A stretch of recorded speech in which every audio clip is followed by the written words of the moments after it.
result of supervening impossibility, like we've already said, is that as soon as the performance becomes impossible, the contract is terminated and the parties are freed of their obligation, meaning the contract becomes void. In the case where partial performance or service contract took place before supervening impossibility, then you can claim back the partial performance back. Restitution needs to happen just like any other case. Okay, let's recap before we post our questions on Edmodo.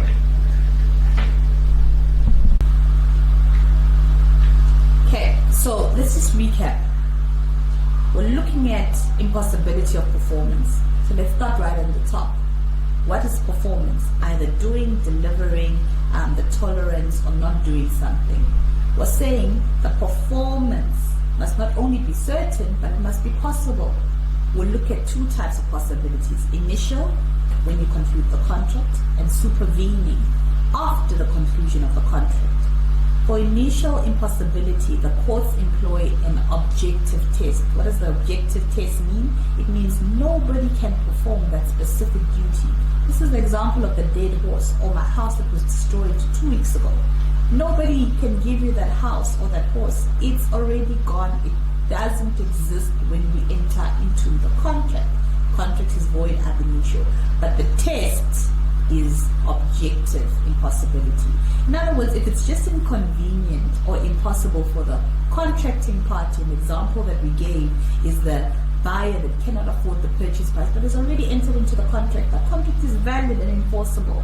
It speaks to breach of contract, not impossibility, because the impossibility is just of the buyer. That is subjective and not objective. Objective meaning nobody can perform. So for initial impossibility, contract is void ab initio. If you perform, restitution takes place. Exception to the rule is where one of the parties guarantees performance. In other words, he says, regardless, I will perform. Now the horse is dead, but I've guaranteed you that I will deliver the horse. What should happen? Am I going to bring the horse from the dead? No. I'm going to have to pay you damages. Damages to compensate you for guaranteeing that the contract remains valid here because you've guaranteed performance. The same with when there is subjective impossibility. In other words, it's the debtor that cannot perform. Contracts remain valid. Valid when you guarantee and valid when it's subjective impossibility. That's initial impossibility. We will look at supervening. Supervening comes after the conclusion of the contract. So you have the horse, it's alive, I sell it. And then after I sell it, or rather I rent it. I rent it to you for 3 months and now it's running around your farm.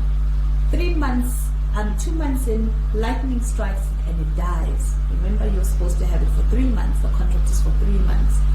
Now something has happened during the operation of the contract. We're saying if it's caused by an act of God or caused by a third party, that is supervening impossibility, and that makes the contract void once again. So when lightning strikes it, it becomes void. When a third party comes and steals it, the contract becomes void again. That is supervening and causa fortuitis, third parties. And you need to go look at the different acts of a third party. For example, I gave you where the president or legislation is changed in the country, or when a third party steals. There's 2 more that you need to go look for in the textbook. You need to go and see what they are. But there's an exception to that rule. The exception is if a reasonable person foresaw that performance will become impossible, the contract remains valid. Let me give you another example. Last year here in Durban, we had a lot of floods. Happening. We couldn't even drive out of the institution. Okay, so we have a flood on day 1, but then the weather forecast tells us there's going to be flooding the whole week. There's going to be flooding the whole week. So you won't be able to get, for example, from Mazimtoti to the airport. Alright, I need to get to the airport because I have to go to Johannesburg on Friday.